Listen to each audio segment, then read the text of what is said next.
जब कंज्यूमर की इनकम बढ़ती है तो इंफीरियर गुड्स की डिमांड कम हो जाती है। जब कंज्यूमर की इनकम बढ़ती है तो इंफीरियर गुड्स की डिमांड कम हो जाती है, और जब कंज्यूमर की इनकम डिक्रीज होती है तो इंफीरियर गुड्स की डिमांड जो होती है वो इंक्रीज हो जाती है। मतलब जब मेरी डिमांड मेरी इनकम बढ़ गई तो मैंने इंफीरियर गुड्स, जो खराब वाले गुड्स थे, उनको मैंने लेना कम कर दिया।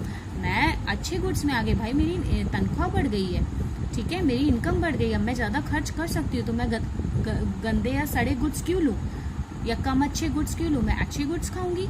ठीक है, मान लीजिए दाल और बाजरा में, ठीक है, बाजरा, पहले मैं बाजरा लेती थी, बाजरे की रोटी खाती थी, वो थोड़ा कम सस्ता पड़ता था तो मैं पहले बाजरा खाती थी। बट जैसे ही मेरी इनकम बढ़ी, मैंने बाजरे को डिमांड कम कर दी, मैंने वीट लेना चालू कर दिया, मैंने गेहूं की रोटी खानी चालू कर दी।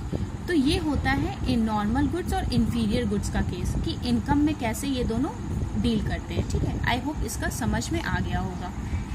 एक चीज़ और समझ लो, देखो कोई भी कमोडिटी इंफीरियर नहीं होती है, ये कंज्यूमर की इनकम पे डिपेंड करती है। क्योंकि कंज्यूमर कम कमाता है तो वो चीज़ कम लेता है, तो या वो चीज़ कम लेता है तो हम उसे इंफीरियर गुड समझने लगते हैं, या वो चीज़ थोड़ी अच्छी नहीं लेता तो उसे हम इंफीरियर गुड समझने लगते हैं। ठीक है, तो कोई भी कम्युनिटी हमारी इंफीरियर नहीं होती है, बस उसकी इनकम की वजह से हम उसे इंफीरियर कह देते हैं। नेक्स्ट है आपका टेस्ट एंड प्रेफरेंस। अब देखो ये वाला डिटर्मिनेंट कैसे अफेक्ट करता है।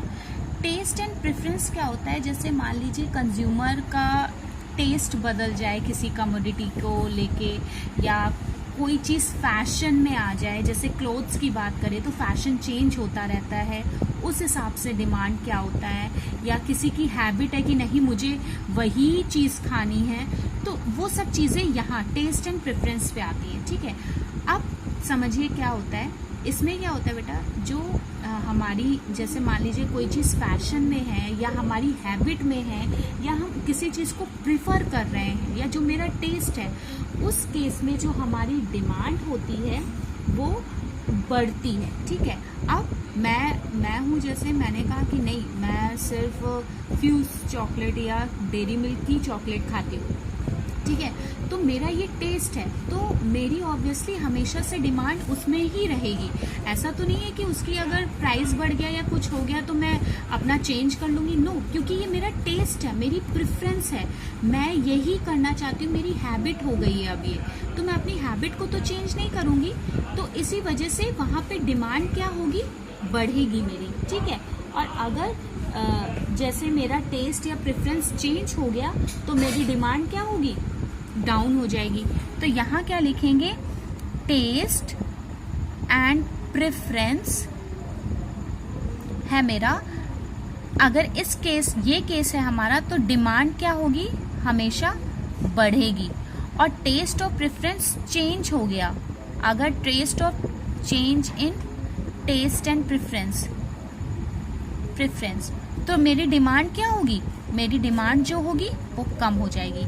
तो यहाँ पे हमारा सब कुछ मेरी हैबिट, मेरा टेस्ट से, मेरे प्रेफरेंस से, मेरे फैशन से, इस पे डिपेंड करता है। अब फॉर एग्जांपल कोई क्लोथ्स का नया नया फैशन आया तो ऑब्वियसली मेरे उसके लिए डिमांड बढ़ जाएगी, क्योंकि वो फैशन में है, वो इन फैशन है, अभी लोग उसे ही पहन रहे हैं उस क्लोथ्स को, और वो उसे प्रिफर कर रहे हैं। तो यहाँ पे मेरे जब फैशन की बात आ गई तो मेरे टेस्ट और प्रेफरेंस की बात आ गई, तो मेरा क्या डिमांड बढ़ जाएगी। और अगर मैं वो फैशन मान लीजिए चला गया और मुझे दूसरा, मेरा टेस्ट चेंज हो गया कि नहीं मैं ये नहीं पहनूंगी अब, तो मेरी डिमांड क्या होगी, कम हो जाएगी। तो सिर्फ इतना ही होता है टेस्ट और प्रेफरेंस का केस। नेक्स्ट डिटर्मिनेंट है हमारा, लास्ट है, समझ लीजिए, expectation of change in price in future. अब देखो इसका सबसे अच्छा एग्जाम्पल है आपका पेट्रोल। पेट्रोल सबसे बेस्ट एग्जाम्पल। मेरा एक्सपेक्टेशन है कि पेट्रोल के कल जो है वो प्राइस बढ़ जाएगा पेट्रोल का। ठीक है, मैंने ये अनुमान लगाया है, अजम्प्ट किया है कि मेरा जो पेट्रोल का प्राइस है वो कल बढ़ जाएगा, तो मेरी आज की डिमांड जो है, मतलब तो मेरी जो डिमांड है वो मैं क्या कर दूंगी, बढ़ा दूंगी। मीन्स यहाँ पे एक्सपेक्टेशन है कि मेरा यहाँ पे क्या बोला मैंने कि मैंने सोचा कि यार कल तो प्राइस बढ़ रहा है तो आज मैं अपनी डिमांड बहुत बढ़ा दूंगी, मतलब उस चीज़ को ज़्यादा कंज्यूम कर लूँगी, ठीक है। और अगर मैंने कहा कि पेट्रोल का जो प्राइस था वो कम हो रहा है कल, तो मैं उसकी आज डिमांड क्या करूँगी, कम क्या कर दूंगी, अब मैं उसको कल खरीदूंगी, ठीक है। आज की डिमांड उसकी कम कर दूंगी। अगर मैंने सोचा कि नहीं ये कल इसका प्राइस कम हो जाएगा तो मैं इसको कल ज़्यादा खरीदूंगी, ठीक है। तो यहाँ पे क्या हम अज्यूम कर रहे हैं, एक्सपेक्टेशन लगा रहे हैं कि हमारे प्राइस से रिलेटेड कि अगर इन फ्यूचर प्राइस बढ़ गया तो मैं उसकी डिमांड आज बढ़ा दूंगी, और इन फ्यूचर प्राइस अगर कम हो गया तो मैं उसकी डिमांड कल बढ़ा दूंगी, मतलब आज ही उसको ज़्यादा ले लूँगी। यहाँ क्या होता है, डायरेक्ट रिलेशन होता है। डायरेक्ट मीन्स पॉजिटिव रिलेशन, ठीक है।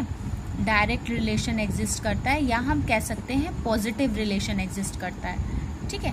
कि अगर इन फ्यूचर प्राइस बढ़ गया तो मैंने उसकी अभी डिमांड बढ़ा दी, और इन फ्यूचर प्राइस कम हो गया तो मैंने उसकी अभी डिमांड क्या की, कम कर दी, ठीक है। तो डायरेक्ट रिलेशन हमारा होता है, इसमें एग्जिस्ट करता है। ये होता है हमारा expectation of change in price in future. So अब आज के लिए इतना ही।